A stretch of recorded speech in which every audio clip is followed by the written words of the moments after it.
ஏங்க அடுத்த மாசம் உங்களுக்கு பிறந்த நாள் வருதுல்ல, நான் உங்களுக்கு கிஃப்ட் பண்ணலாம்னு இருக்கேன். உங்களுக்கு என்ன வேணும்னு கேளுங்க, நான் வாங்கி தரேன். எனக்கா? எனக்கு ஒரு ஐபோன் வாங்கிட்டாமா.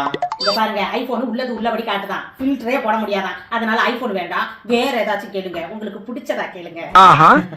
என் போன்ல எடிட் பண்ணி ரொம்ப சிரமமா இருக்கு. ஒரு லேப்டாப் வாங்கி தெரியா? எதுக்கு எடிட் பண்ணி வச்சுட்டு போவீங்க? பையங்க 2 பேரும் மாத்தி இழுத்து உடைச்சிட்டு போறதுக்கு. அதனால அதுவும் நமக்கு செட் ஆகாது. வேற ஏதாச்சும் கேளுங்க, உங்களுக்கு பிடிச்சதா கேளுங்க. எனக்கு பிடிச்சதா மட்டும் நீயே சொல்லு. ஏங்க உங்களுக்கு கை செயின் வாங்கி தரட்டா? கை செயினா?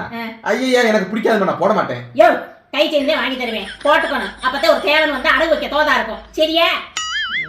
சிரிங்க. பிடிச்சத வாங்கி தரேன், சிரிக்கிறதுக்கு இப்படி கூலி ஏத்துறீங்களே. உங்க சந்தோஷம் தானே என் சந்தோஷம். சிரிங்க.